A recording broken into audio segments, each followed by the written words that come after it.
6h, 9h. Du lundi au vendredi, on n'est pas fatigué. On n'est pas fatigué. Virginie et sa team. Soyez les bienvenus, les 8h05, vous êtes sur Move et ce matin on va prendre un petit café avec notre invité, c'est Enya Barou qui est avec nous. Salut Enya. Salut, merci de me recevoir. Mais avec grand plaisir, sois la bienvenue avec nous jusqu'à 8h40. Valentin est à mes côtés, salut Valentin. Salut Virginie, salut Enya, ça va bien ce matin? Ça va et toi? Ouais, ça va. On parle donc à une jeune actrice ce matin qui à l'écran enchaîne les dates catastrophiques, Valentin. Ouais Enya, je sais pas trop quel genre de zigomar t'as du date dans ta vie perso, mais en tout cas ils t'ont bien inspiré. T'es l'actrice principale et la réalisatrice de la mini-série à succès Fleur Bleue. Donc c'est un programme court produit par le Studio Bagel et Canal+, qui raconte les coups d'un soir foireux de Fleur, une jeune femme féministe et éveillée. La saison 2, elle sort dans une semaine tout pile, on va en parler, mais déjà, rien à voir, mais j'ai envie d'entendre une anecdote.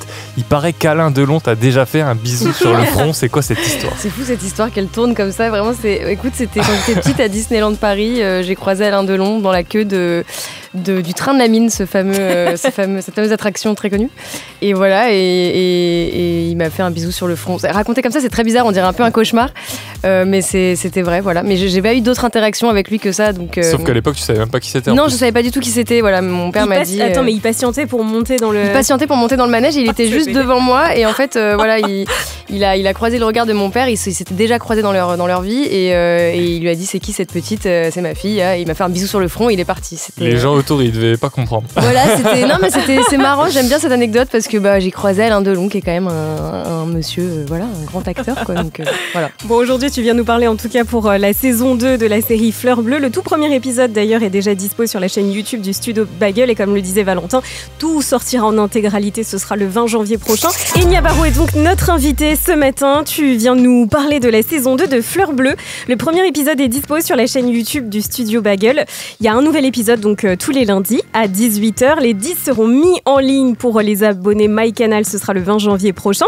Alors tu le feras mieux que moi, est-ce que tu peux nous pitcher un peu la série? Ouais, écoute, assez simplement, c'est Fleur qui enchaîne un peu les plans cul foireux et qui se retrouve à chaque fois dans une situation compliquée à devoir débattre d'un sujet généralement qu'on a choisi de société.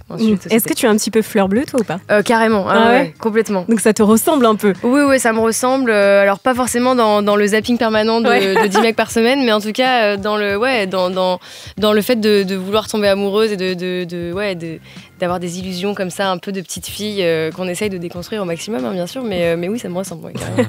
Alors tu te dis déjà sur la saison 1, il y avait des sujets de société à chaque rencontre. Là, il y a notamment la contraception, les règles, il y a presque un truc un peu de sensibilisation, je trouve. Ouais. Est-ce que c'était important pour toi d'avoir vraiment du fond au-delà de juste faire une série avec des sketchs, quoi? Ouais, c'est essentiel même. En fait, c'était l'idée dès le départ, on se disait on veut pas faire des sketchs anecdotiques sur un mec qui pue de la gueule, un mec qui a les chaussettes trouées, parce qu'en fait, oui, c'est marrant et on pourrait en faire 350 des comme ça. Mais en fait, on veut que chaque épisode aborde un thème de société qui peut ouvrir un débat dans les commentaires, qui peut faire réfléchir, qui peut parfois faire un peu éducationnel sur certains trucs. Là, la capote qu'on a fait, par exemple, on a reçu plein de commentaires en nous disant il faudrait le montrer dans des collèges, dans des écoles, donc on trouve ça chouette. C'était vraiment la règle qu'on s'est imposée. On veut pas faire des sketchs gratos, quoi. Ouais, ça part pas juste des blagues, quoi. Ça part vraiment plus. On part d'un thème. On veut tous les sujets on se dit tiens, on aurait du mal à l'aborder au repas de Noël. Tiens, comment on pourrait le mettre dans notre série, quoi. En gros, c'est un peu ça. La question à 1 million, évidemment. Est-ce que tu dirais que c'est une série féministe? Ah ouais, grave. Oui, je pense. Après, je pense que c'est une série qui montre aussi plein de paradoxes dans le féminisme, c'est-à-dire Fleur, elle a envie d'être féministe et en même temps, à plein d'endroits, elle l'est pas forcément. Enfin, on n'est jamais parfait dans son militantisme, je pense, et on sait pas mal. Nous, on est fan d'une série qui s'appelle Fleabag en Angleterre, et c'est vrai que c'est un personnage qui nous fait trop marrer. Elle a une réplique que je cite souvent, et elle dit, je sais pas si j'aurais été aussi féministe si j'avais eu des gros seins. Ouais. Et ça nous fait trop rire parce qu'en fait, c'est vraiment ça. En fait, oui, t'es féministe, bien sûr, mais il y a plein d'endroits où, pour autant, tu subis certaines pressions de vouloir plaire aux mecs, de vouloir trouver l'amour, de vouloir te caser, être en couple, etc., qui sont un peu des problématiques qui vont parfois à l'encontre d'une femme indépendante qui se dit féministe, quoi. Donc c'est aussi ce qu'on essaie de montrer, c'est les paradoxes. Un féminisme de terrain. Voilà, pragmatique. exactement. Est-ce que même des fois vous êtes dit tiens, on pourrait même pousser le curseur encore plus loin là-dessus, ou non, justement, faut que ça reste digeste, faut que ça reste quand même dans la blague, un truc un peu Je pense qui qu'on puisse se va regarder pour tout le monde, quoi. On va toujours aussi loin qu'on veut, on essaye juste de pas être trop vulgaire. Dans la saison 2, on a un épisode qui est un peu régressif sur les règles, qui est notre seul épisode un peu vraiment à l'américaine, quoi, inspiré de trucs comme Judd Apatow, les frères Farrelly, qui sont vraiment des gags visuels, quoi. Ouais. Mais sinon, on essaye toujours de pas aller dans la grossièreté trop. Sinon, non, franchement, on va au bout de nos idées. On crée quand même des personnages de mecs ou de meufs, d'ailleurs, parce que dans la saison 1, il y avait Toku qui jouait un de mes plans cul, qui sont bien barrés quand même. Enfin, on les épargne pas, quoi. Et toi, personnellement, ce serait quoi la pire chose qu'on pourrait te dire en date? Je pense en vrai... Qu'on t'a peut-être déjà dit d'ailleurs, je sais pas. Honnêtement, ce qui est drôle, c'est que le premier sketch qu'on a tourné dans la saison 1, c'était le mec d'extrême droite. Oui. Et c'est un truc qui est inspiré d'un truc que j'ai vécu avec un mec qui m'a fait part de ses... J'avais pas du tout compris avant le moment fatidique. Il n'était pas d'extrême droite, il voulait juste préserver la culture française. Voilà, exactement. Et il m'a fait part de ses convictions politiques un peu dans le lit, quoi. Et c'était très intense parce que c'était pas du tout en accord avec les miennes. Et je dirais pas que le pire truc qu'on puisse me dire, c'est d'être d'extrême droite, mais c'est en tout cas d'avoir des idées ou des opinions totalement opposées aux miennes. Et je crois que pour n'importe qui, de se retrouver face à quelqu'un qui pense, qui est complètement fermé d'esprit. Oui, à ce moment-là, de le découvrir à ce moment-là. Et un mec qui serait raciste, homophobe, j'en sais rien, un truc vraiment... où c'est pas possible, c'est un no-go, quoi. Je crois que c'est le pire truc qui puisse arriver. C'est ce souvenir-là qui a donné naissance à la série. Ouais, c'est ce souvenir-là. Je me suis dit, tiens, c'est marrant, ce serait drôle de faire une meuf qui se retrouve avec des mecs. Et donc, c'est l'épisode pilote qu'on a tourné en premier, le politique, enfin le militant. Mais c'est produit par le studio Bagel, qui d'habitude, c'est vrai, mais en avant à des youtubeurs assez connus. On pense notamment à Mr V, Natou. Assez rarement des jeunes comédiennes comme toi. C'était un pari ou pas? Ouais, je pense. Ils m'ont autorisé, j'ai envie de dire, à jouer dans mon propre programme quand on est arrivé. C'était pas forcément moi. À la base, on est arrivé avec cette idée et on n'avait pas. Enfin, moi, je savais que je voulais le faire, mais on se disait, est-ce que Canal va accepter? Est-ce qu'ils vont pas vouloir mettre finalement un talent, plus connu que moi?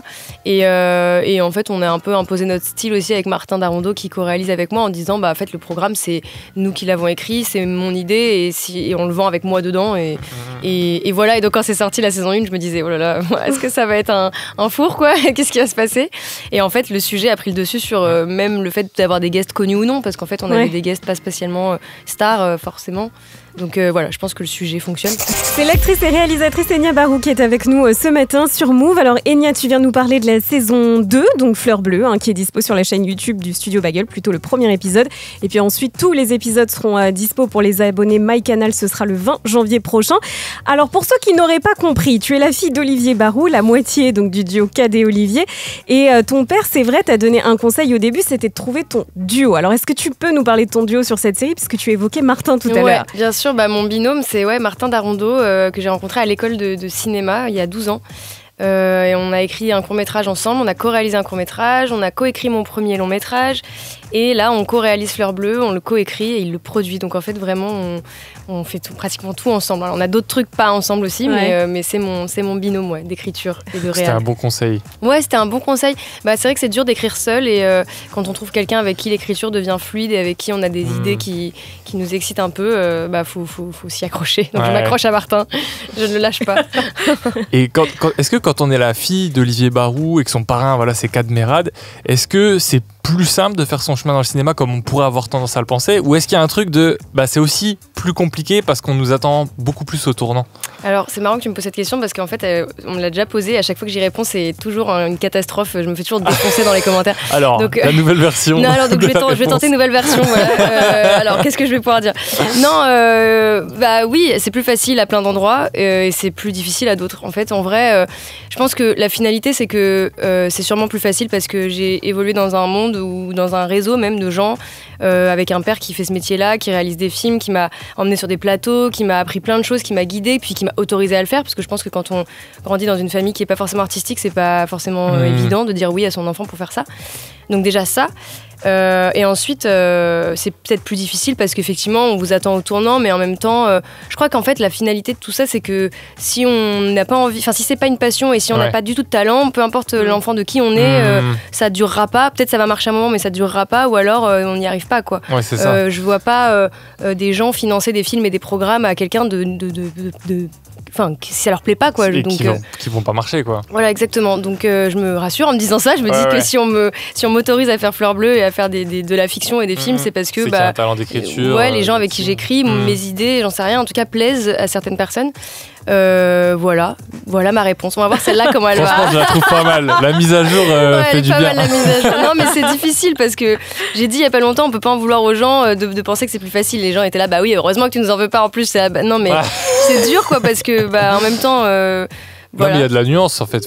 C'est ça. Et puis moi, je peux rien y faire en fait. Aide, mais ça fait pas moi, tout, je suis passionnée de ça. Mon père fait ça. Ma mère fait pas du tout ça. Ma mère est fonctionnaire. Donc, j'aimerais parler de ma mère. Parfois, je dis voilà, ma mère. J'ai grandi avec ma mère, qui a un métier tout à fait normal. Mais qui t'a soutenu dans ce choix. Ouais. Qui m'a soutenu, mais avec plus de frayeur que mon père, quoi. Ma mère, elle disait j'espère que vous plantez pas là, les gars, parce que derrière, si ça marche pas, c'est pas évident. Elle a qu'une fille, c'est moi, et donc elle avait envie que je réussisse et que je sois heureuse. Et c'est vrai que parfois, c'est des carrières qui mettent du temps à se faire, qui sont longues, on n'est pas forcément épanoui tout de suite, donc elle avait peur. Mais maintenant, je crois qu'elle est rassurée, donc ça va. Et dans quelle ambiance culturelle tu baignais à la maison? Des films, beaucoup, des comédies, j'imagine? Beaucoup de films, beaucoup de comédies, pas que, mais quand même, j'ai quand même beaucoup grandi avec Mr Bean, avec des trucs vraiment absurdes, avec les nuls. Et puis après, beaucoup de comédies américaines, comme je disais, Steve Carell, les frères Farrelly. Judd Apatow, tout ça, mais aussi je sais pas, genre le premier film que j'ai vu quand j'étais petite, c'était Shining, genre mes parents, oui, d'accord, sympa. Mon père sympa. Bonne ambiance. J'ai fait des beaux cauchemars, mais non, j'ai découvert plein de films assez jeunes, et voilà. Et puis l'univers de la télé aussi, des années 2000, parce que KDO c'était à la télé, donc je voyais ça sans trop comprendre. Je voyais des sketchs, des humoristes de l'époque et tout, c'était trop bien, quoi. Et est-ce qu'à un moment t'as eu cette période un peu rebelle à l'adolescence, en mode mais qui a tué Pamela Rose, c'est nul, ça me fait pas rire. Est-ce que tu clashais ton daron sur son taf et tout? Je crois que j'ai toujours eu un truc sur le travail de mon père. J'ai toujours dit je veux pas juger, je suis pas objective, et en fait ce que je vois, c'est que le film me plaise ou non, parce qu'il en a fait plein, il a fait plein de projets différents. C'était que je voyais la masse de travail et le cœur qu'il y mettait, et à quel point il était passionné. En fait, je m'arrêtais à ça, je me disais j'ai pas envie moi-même de me mettre à me dire est-ce que j'aime ou j'aime moins ce projet-là. Même en étant jeune, t'avais cette maturité-là? Ouais, parce que je pense que quand j'étais ado, j'hallucinais en fait de voir mon père faire des films ou faire. Ça reste un truc très bizarre de voir ses parents se faire applaudir. Même en ayant grandi là-dedans. Ouais. Okay. Moi, il y a un truc de ça reste ton papa, quoi. Enfin, tu vois, moi, c'est pas quelqu'un de connu pour moi, c'est mon père, quoi. Donc, quand je le vois juste faire des films et qu'on l'applaudit et qu'il y a des gens qui l'aiment, il y a suffisamment de gens qui lui ont critiqué, tu vois, pour que je m'y mette. Donc moi, j'étais juste fière, en fait. Voilà. Et il en a pensé quoi de Fleur Bleue? Il est fan, il trouve ça trop chouette. Non, il adore. Je sais pas, il est pas venu à la projection, il regarde un peu chez lui tout seul, parce que je pense qu'il y a un rapport au truc qui est un peu particulier, dans le sens où c'est quand même sa fille qui se tape des mecs, quoi. Donc je suis pas sûre que il regarde ça en grand écran avec 15 potes, quoi, mais ce serait bizarre d'ailleurs, cette phrase est bizarre, mais mais il aime bien, il est cool. Et si vous venez de nous rejoindre, c'est Enya Barou qui est avec nous encore pour quelques minutes. On parle de Fleur Bleue, c'est donc la mini-série qui est dispo sur la chaîne YouTube du Studio Bagel. Enfin, le premier épisode. On a un épisode donc tous les lundis à 18h et tout est dispo aussi sur la plateforme MyCanal. Alors aujourd'hui, tu commences à te faire une place, c'est vrai, dans le milieu du cinéma. Et on a fouillé un petit peu avec Valentin, on a vu que tu avais une autre passion. Oula. Le chant. Oh waouh. C'est vrai. Waouh. Mais alors pourquoi tu t'es pas lancée là-dedans? Écoute, c'est vrai que j'ai pris beaucoup de cours de chant quand j'étais petite et je rêvais d'être chanteuse. Je voulais être Britney. Puis en fait, j'ai compris qu'il n'y avait pas trop de Britney en France. Donc je sais pas. Bizarrement, c'est un truc que j'ai lâché parce que je pense qu'à un moment donné, j'ai découvert l'écriture et que ça a pris le pas sur le fait de vouloir chanter. T'as des petits restes un peu quand même ou... Ouais, attendez, je vous vois bien. Non, t'inquiète pas, on va pas te faire chanter. Et là, un karaoké, c'est parti. Britney là. Oh arrête, ce serait mon rêve de la rencontrer. Je crois que je pleure et je fais un petit malaise vagal si je rencontre Britney. Il me reste des restes de sous la douche, quoi. Je danse, je chante avec mes copines. J'ai fait les chœurs sur une chanson d'une copine il y a pas très longtemps, donc de Barbara Pravi. Pour dépanner. Pour dépanner, exactement. Non, même pas parce que ça lui tenait à cœur d'avoir des copines. Mais des restes pour rigoler, quoi. Ouais. Mais donc t'as choisi le cinéma et ce qui est intéressant, c'est que on pourrait se dire son père il est dans le ciné donc il l'a fait jouer, mais non. T'as d'abord fait des des études de cinéma et tu as été assistante de mise en scène pendant 5 ans. Ouais. Qu'est-ce que ça t'a apporté de faire ce taf un peu de l'ombre avant ? Mais qu'est-ce que c'est surtout ? Et qu'est-ce que c'est, oui, ok. effectivement. En gros, le boulot d'assistanat mise en scène, c'est t'as un réalisateur sur un tournage et puis il a son équipe mise en scène. Généralement, ils sont composés de 3 personnes, premier, deuxième, troisième assistant. Et ton job, c'est l'organisation du tournage, donc en tout ce qui concerne la mise en scène. Donc, c'est-à-dire l'arrivée des acteurs, que les acteurs aient leur texte en main, qu'ils aient le bon costume pour la bonne séquence, que voilà, les décors soient réservés le bon jour. Enfin voilà, tout ce qui concerne le fait que le fait qu'on doit tout ce qu'on doit tourner aujourd'hui doit bien se passer et plein d'autres choses. Là, je cite vraiment les trucs principaux.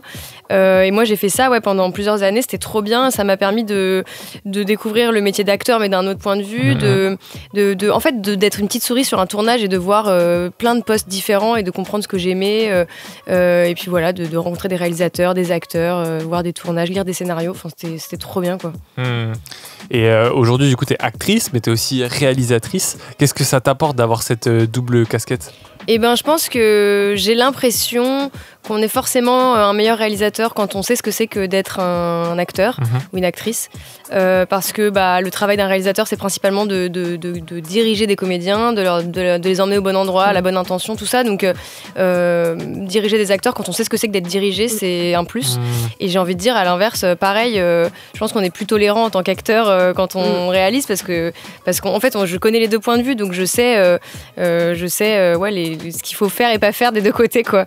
Donc, les deux se complètent, et puis écrire des rôles pour un acteur quand on a été acteur, ça donne envie de se dépasser aussi dans l'écriture, parce que le nombre de rôles qu'on fait parfois qui sont pas très intéressants ou qui sont un peu écrits à la va-vite, là on se dit on a envie d'avoir des personnages consistants, d'écrire des choses.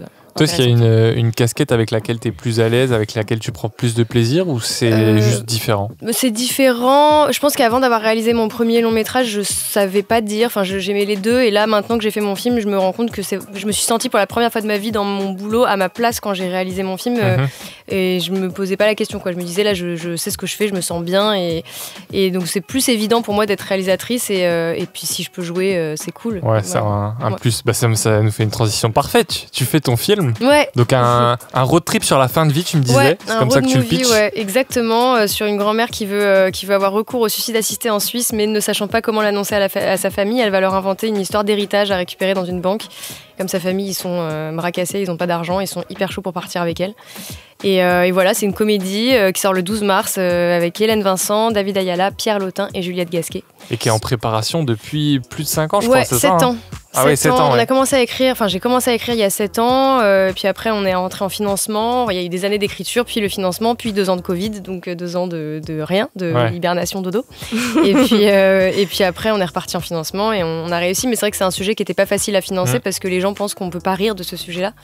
Et je vais leur prouver le contraire. Ouais, puis c'est un sujet d'actualité, on en parle assez régulièrement. C'est un sujet d'actualité parce qu'il y a une loi qui est en discussion depuis des années déjà sur ça. Donc voilà, le film n'a pas objet de dire aux gens ce qu'il faut faire. Ouais. Non, c'est plutôt d'ouvrir la discussion, en tout cas de parler de la liberté de chacun à faire ce qu'il veut. De sa fin de vie, quoi. Et quand on a bossé pendant 7 ans sur un film, on en a marre à la fin. Ouais. T'en peux plus de ce thème. Après, je pense qu'il n'y a qu'un sujet aussi personnel. Moi, c'était un sujet très intime. C'est un film qui est inspiré de ma grand-mère. Je rêvais de faire ce film et je pense que je n'aurais pas pu m'accrocher aussi longtemps si ça n'avait pas été ce sujet-là. Et en même temps, le rêve de faire un premier film m'a donné de la patience aussi parce que je savais que ça allait être long et qu'il fallait rien lâcher, mais je me voyais pas faire autre chose. Parfois, on m'a dit peut-être faut que tu fasses un autre film avant celui-là, et celui-là il est trop dur à financer, tout ça. Et je me disais non, c'est ça, et c'est celui-là qu'il faut que je fasse. Donc patience. Pour le mois de mars ? Pour le mois de mars, 12 mars.